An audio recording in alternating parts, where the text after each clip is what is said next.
अस्सलाम वालेकुम जी। वेलकम हो गया सारे भरावां नूं मेरे चैनल पिंड व्लॉग ते जिन्ने भी मेरे चैनल नूं सपोर्ट कर रहे हैं उन्हां दा शुक्रिया जी। अज एक नवी वीडियो नाल तुहाडी खिदमत च हाज़र है। अज जनाब मैं तुहानूं दिखाण लगा कि ये एक भेडां दा फार्म है। बकरी फार्म के बारे भी तुहानूं दस्सिया सी ते अज भेडां दे बारे भी तुहानूं दस्सांगा। तुहानूं भेडां दा विजिट भी करावांगा, तुहानूं दिखावांगा किन्नियां भेडां ने, उन्हां दा किन्ना क खर्चा आ रहा और किन्नी क सालाना इनकम उन्हां दी मिल रही है। ठीक है जी। ਇਹ जनाब देख सकते हो आ ਤੁਹਾਡੇ सामने भेडां बैठियां ने जी। भेडां ਦਾ ਜਿਹੜਾ फार्म है ਉਹਦੇ बारे मैं ਤੁਹਾਨੂੰ ਦੱਸਣ ਲੱਗਾ। ਇਹ देख लो कम से कम ਇਹ हैं जी इस टाइम 20 भेडां।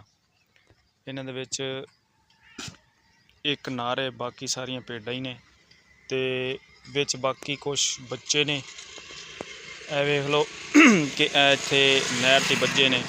ਇਹਨਾਂ ਦੇ ਜਿਹੜਾ ਡੇਲੀ ਦਾ ਰੂਟੀਨ ਹੈ ਨਾ, ਭਾਈ ਕੋਲੋਂ ਪੁੱਛਾਂਗੇ ਕਿ ਇਹਨਾਂ ਨੂੰ ਤੁਸੀਂ ਕੀ ਖਵਾਉਂਦੇ ਹੋ ਤੇ ਇਹਨਾਂ ਦੀ ਤੁਹਾਡੀ ਸਾਲਾਨਾ ਜਿਹੜੀ ਇਨਕਮ ਹੈ ਉਹ ਕਿੰਨੀ ਕੁ ਹੈ। ਠੀਕ ਹੈ, ਤੁਹਾਨੂੰ ਮੈਂ ਭੇਡਾਂ ਦਾ ਵਿਜ਼ਿਟ ਕਰਾ ਰਿਹਾ। ਦੇਖ ਸਕਦੇ ਤੁਸੀਂ ਮਾਸ਼ਾਅੱਲਾ ਉੱਨ ਨੇ। ਇਹਨਾਂ ਦਾ ਬੜਾ ਫਾਇਦਾ ਕਿਉਂਕਿ ਇਹਨਾਂ ਦੀ ਉੱਨ ਵੀ ਵਿਕਦੀ ਹੈ ਬਹੁਤ ਮਹਿੰਗੀ। ਉਸ ਤੋਂ ਬਾਅਦ ਇਹਨਾਂ ਦੇ ਜਿਹੜੇ ਬੱਚੇ ਨੇ ਉਹ ਵੀ ਬੜੇ ਮਹਿੰਗੇ ਵਿਕਦੇ ਨੇ, ਤਕਰੀਬਨ ਲੱਖ ਤੋਂ ਉੱਤੇ ਇੱਕ ਬੱਚਾ ਇਹਨਾਂ ਦਾ ਸੇਲ ਹੋ ਜਾਂਦਾ। ਠੀਕ ਹੈ, ਔਰ ਇਹਦੀ ਸਭ ਤੋਂ ਵੱਡੀ ਇਹ खूबी कि ਇਹਦਾ ਜਿਹੜਾ ਬੱਚਾ ਹੈ ਕੁਰਬਾਨੀ ਦਾ 6 ਮਹੀਨੇ ਦਾ ਲੱਗ ਜਾਂਦਾ। ਠੀਕ ਹੈ, ਬਾਕੀ ਬੱਕਰੀ ਜਿਹੜੀ ਹੈ ਜਾਂ ਬੱਕਰਾ ਉਹ ਤਕਰੀਬਨ ਸਾਲ ਦਾ ਹੋਵੇ ਦੋਂਦਾ ਤਾਂ ਫਿਰ ਲੱਗਦਾ, ਇਹ 6 ਮਹੀਨੇ ਦਾ ਵੀ ਲੱਗ ਜਾਂਦਾ। ਠੀਕ ਹੈ ਜੀ, ਇਹ ਦੇਖ ਸਕਦੇ ਹੋ ਤੁਸੀਂ ਮਾਸ਼ਾਅੱਲਾ ਜੀ। ਇਹ ਭੇਡ ਫਾਰਮਿੰਗ ਇਹ ਵੀ ਇੱਕ ਬਹੁਤ ਪ੍ਰੋਫਿਟ ਵਾਲਾ ਕੰਮ ਹੈ ਜੀ।